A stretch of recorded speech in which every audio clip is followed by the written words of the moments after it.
Let's talk about having conversations with your supervisor. Hey, this is Alex Tremble, the Leadership and Career Coach. Today, I want to share with you a quick story that's going to help you understand how to make sure that you're a leader and your goals are aligned. But before we get started, I greatly appreciate, as always, that you click that like button. Look, if that's a little too aggressive for you, how about you tap that like button? You can either, maybe you should a little swipe the like button just a little bit, but push a little, but I greatly appreciate it. Hitting that like button now, it really does help the algorithm and help me get this message out. In addition to clicking the like button, please, if you haven't done so already, click the subscribe button. We really do want you to be a part of this community. I want to be able to make sure that you're getting all this information that gets shared. So again, all to that point, hit that notification bell as well. So let's get started. If you watch my page, you know that I am someone who's always harping on the strengths-based approach. Focusing on your strengths versus focus on your weakness. I mean, again, for me, it just makes sense, right? If you're good at something already and you improve it, you become great. People love people who are great at stuff. If you're bad at something and you improve it, then you become average. And no one is excited about people who are average. So it just makes sense. So to that point, I'm not going to harp on that anymore today because I have a link below to a video that you can see on the strengths-based approach.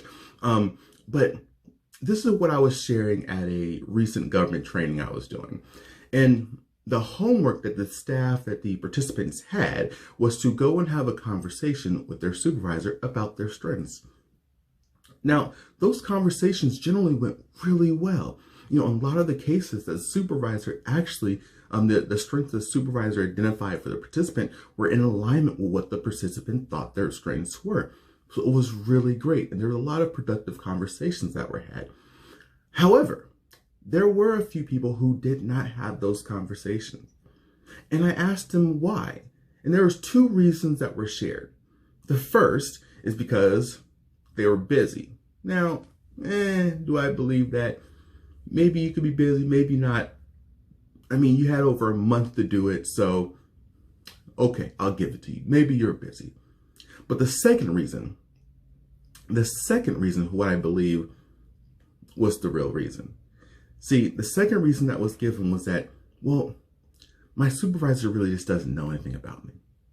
I haven't been working with them very long, and they're not going to be able to provide me any real input on what they believe my strengths are. Or my supervisor's just doesn't really pay attention to me too much, so they're not going to be able to provide me much great input. So I decided just not to do it. I didn't think it was going to be productive. Well, let me share a really quick story with you on that topic. Well, almost on that topic. A few weeks ago, I bought some donuts because I work at a number of federal offices. I like to just be nice and do random acts of kindness to the staff every once in a while.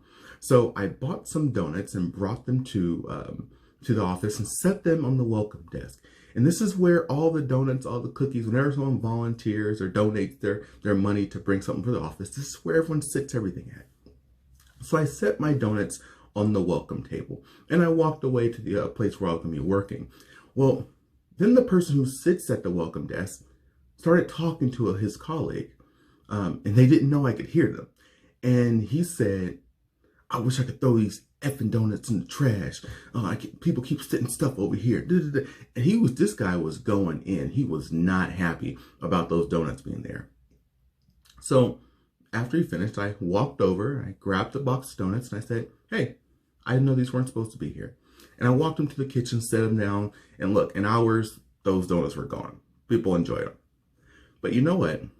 I waited for the guy he was talking to leave, and I went back over to him. I said, hey, if you don't want food, donuts, and cookies and things set here, you really need to have a conversation with your supervisor and ask your supervisor to share that information with the rest of the division, rest of the office.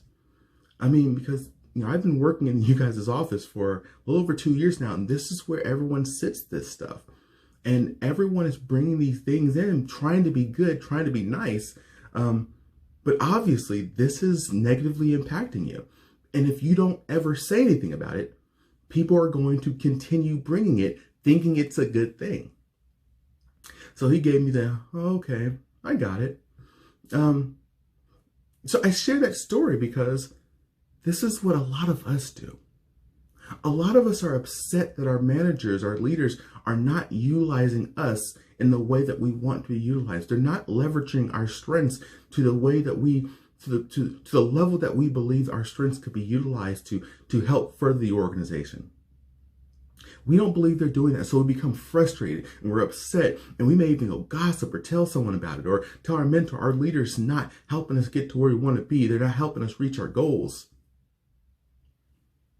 But we've also never told the leader what our goals are. We've never told the leader what we believe our strengths are. We've never had those conversations. And so what I'm stressing in this video today is twofold. If you believe that your supervisor is a great supervisor, then you need to have these conversations with them, because that could mean if you're helping them, educating them on your strengths, and they're in alignment with you, they can find more opportunities to help you leverage your strengths, which is great for you and your goal in your careers. But if you think your supervisor is not great in that area, if you think they're not helping you identify your strengths, they don't know much more, they don't know much about you, and you don't think you're going to have a very productive conversation, then you definitely need to have this conversation with them.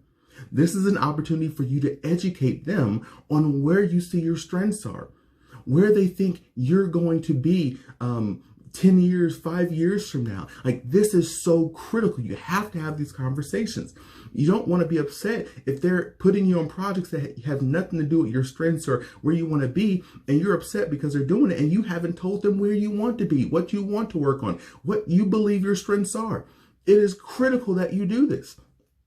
The third thing that is critical you do is that you click that like button. It is critical that you click that like button. I'm telling you, it will change your life.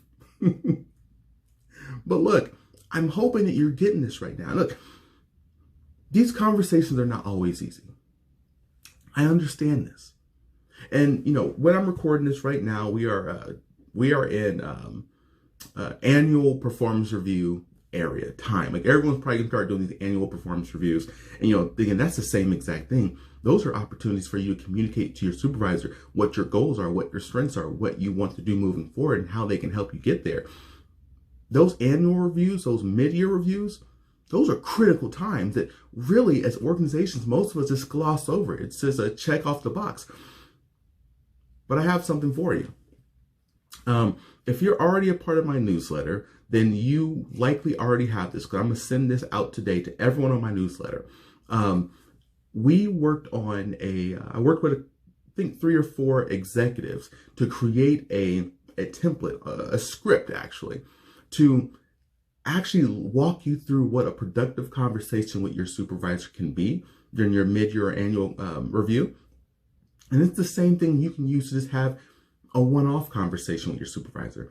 It is literally tells you what to say, how to plan for that meeting to make sure it is a productive meeting. It is a very comprehensive tool. If you're on my newsletter, again, I'm going to send this out today, so you'll have that, and I hope that you utilize that this year. If you're not on my newsletter, I'm going to give you the opportunity to get that tool right now.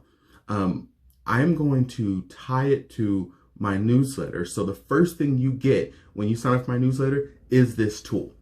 So just go down below. You go to alextremble.com, ALEXTREMBLE.com. Again, that's below in the description. You go there, you click on it, you subscribe, it'll ask you for your email address, and that tool will be sent immediately to you.